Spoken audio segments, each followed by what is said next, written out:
तरकश में बात सबसे पहले एमपी की सियासत की करेंगे, जहां राजनीतिक पार्टियां एक दूसरे का विधानसभा चुनाव में गेम ओवर करने की बात कह रही हैं। इसके साथ ही दावों की सियासत भी जमकर देखने को मिल रही है। वहीं बात रानी कमलापति पर जारी सियासी संग्राम की करेंगे, जहां बीजेपी लगातार कांग्रेस पर हमलावर है, तो वहीं नेता प्रतिपक्ष ने मामले पर सफाई दी है। क्या कुछ कहा, बताएंगे आपको।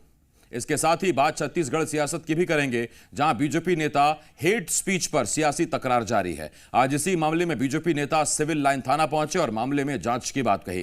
तरकश में बात कांग्रेस की उस मांग की भी करेंगे जिसे 2024 के चुनाव से जोड़कर देखा जा रहा है। क्या वो मांग और केंद्र को क्यों लिखे जा रहे हैं पत्र, बताएंगे आपको पूरी खबर। वहीं आखिरी में आपको छत्तीसगढ़ सीएम भूपेश बघेल का नया अवतार दिखाएंगे। इस नए अवतार में सरकार की क्या कुछ उपलब्धियां बताई जा रही हैं, वो भी आपको दिखाएंगे।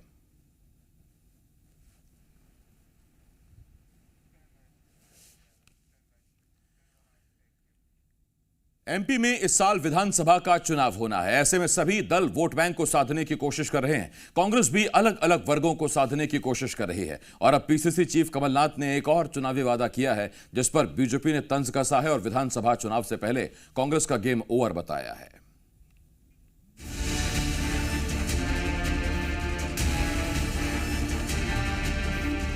मध्य प्रदेश विधानसभा चुनाव से पहले वादे और दावों की सियासत चरम पर है।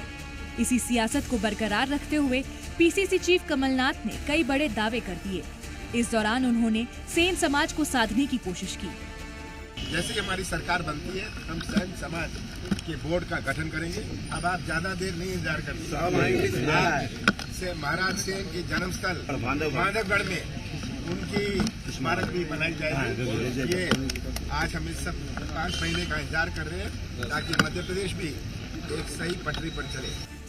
एक तरफ कमलनाथ के दावे जारी हैं, तो वहीं कांग्रेस वचन पत्र समिति की बैठक भी लगातार की जा रही है, जिसमें आगामी चुनाव के मद्देनजर रणनीति पर मंथन किया जा रहा है। सारे महत्वपूर्ण विषय शामिल किए गए और जैसा कि हमारे पूर्व मुख्यमंत्री और प्रदेश कांग्रेस अध्यक्ष कमलनाथ जी ये कह चुके हैं, 500 रुपए में हम हमारे मध्य प्रदेश की महिलाओं को, माताओं बहनों को गैस सिलेंडर उपलब्ध कराएंगे। और इसके अलावा जो महत्वपूर्ण विषय हैं, जब कांग्रेस पार्टी का अधिकृत रूप से घोषणा पत्र, वचन पत्र सामने आएगा तो उसमें आ जाएगी। कांग्रेस की इसी बैठक पर गृह मंत्री नरोत्तम मिश्रा ने तंज कसा है। उन्होंने कहा कि कांग्रेस का वचन पत्र नहीं, छलावा पत्र है। जनता अब इस छलावे में नहीं आएगी। इसके साथ ही उन्होंने कहा कि अब कांग्रेस का गेम ओवर हो चुका है। वो वचन पत्र नहीं, छलावा पत्र है। मैं कह रहा हूं कि ये कुछ भी बोल सकते हैं, क्योंकि वो जानते हैं कि उनकी सरकार आना नहीं है, लेना देना कुछ है नहीं है। सिर्फ जनता में भ्रम पैदा करना है, छलावा पैदा करना है पिछली बार की तरह। तो उनका पूरा का पूरा घोषणा पत्र कागजी पुलंदा है, रीप्रिंट कर रहे हैं वो। सिर्फ ये रीप्रिंट होने वाला है और कुछ नहीं। तारीखें चेंज होंगी, बाकी तो सब पुराना है। मैंने समाचार देखा, उसमें उनने 60 सीटें दिग्विजय सिंह जी को दे दी है, बंटाधार जी को।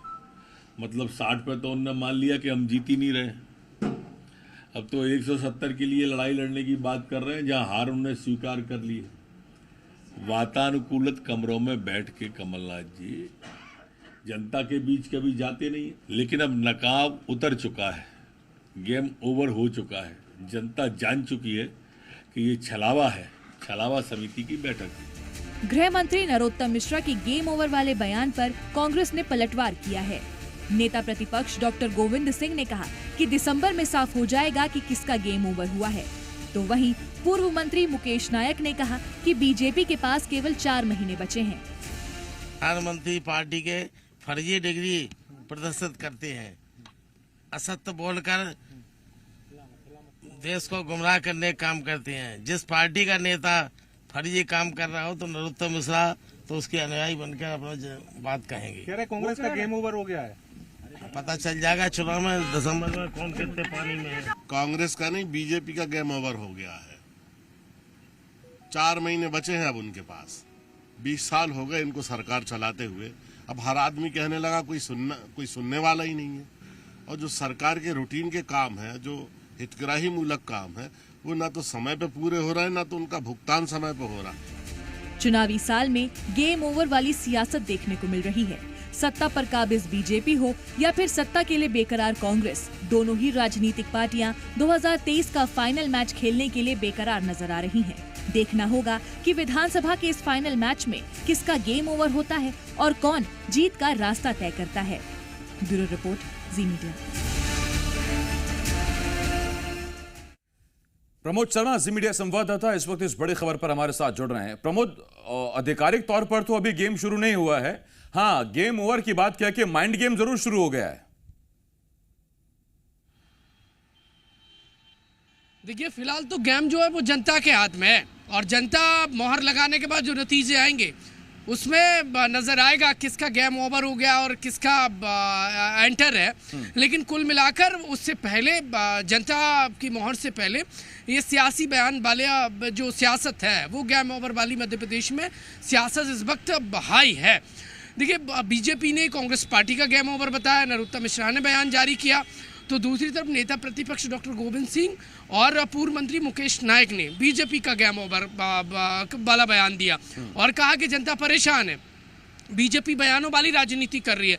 कुल मिलाकर एक दूसरे पर आरोप प्रत्यारोप का दौर चल रहा है और मध्य प्रदेश में गेम ओवर वाली सियासत आसिफ हाई नजर आ रही है। देखिए, मध्य प्रदेश में सियासत के अलग अलग रंग देखे जाते हैं, कभी रामायण के अवतार आ जाते हैं, तो कभी अलग अलग वर्गों को लेकर सियासत होने लगती है, कभी सवालों वाली सियासत होती है और फिलहाल इस वक्त है जो एमपी की सियासत, वो देखिए गेम ओवर पे आ टिकी है।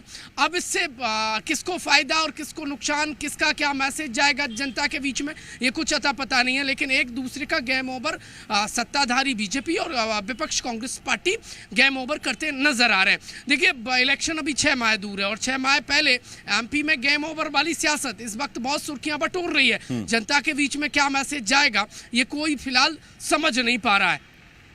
बहुत धन्यवाद आपका प्रमोद, इस तमाम जानकारी के लिए। प्रमोद शर्मा, जी मीडिया संवाददाता, भोपाल से इस वक्त इस बड़ी खबर पर हमारे साथ जुड़े हुए थे।